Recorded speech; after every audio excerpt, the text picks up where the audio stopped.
was taken down to Egypt, a certain Egyptian, Potiphar, a courtier of Pharaoh and his chief steward, bought him from the Ishmaelites who had brought him there.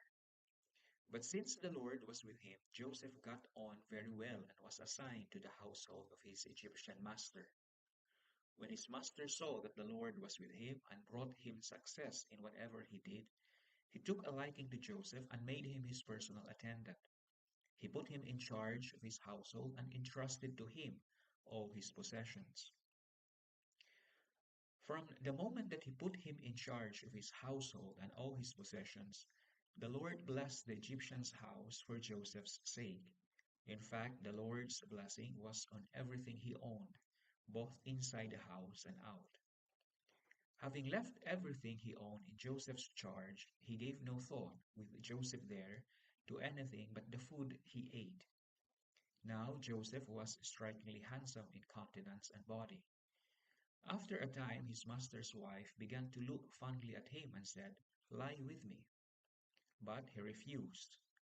"As long as I am here," he told her, "my master does not concern himself with anything in the house, but has entrusted to me all he owns.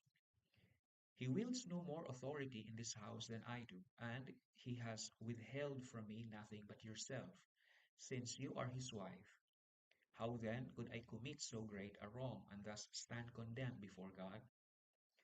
Although she tried to entice him day after day, he would not agree to lie beside her, or even stay near her. One such day, when Joseph came into the house to do his work, and none of the household servants were then in the house, she laid hold of him by his cloak, saying, "Lie with me." But leaving the cloak in her hand, he got away from her and ran outside. When she saw that he had left his cloak in her hand as he fled outside, she screamed for her household servants and told them, "Look, my husband has brought in an Hebrew slave to make sport of us. He came in here to lie with me." But I cried out as loud as I could.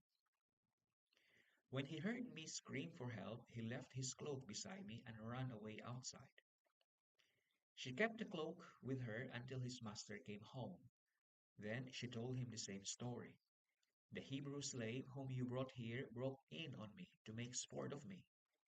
But when I screamed for help, he left his cloak beside me and fled outside." As soon as the master heard his wife's story about how his slave had treated her, he became enraged.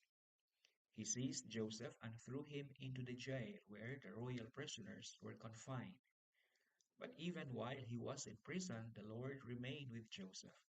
He showed him kindness by making the chief jailer well disposed toward him. The chief jailer put Joseph in charge of all the prisoners in the jail, and everything that had to be done there was done under his management.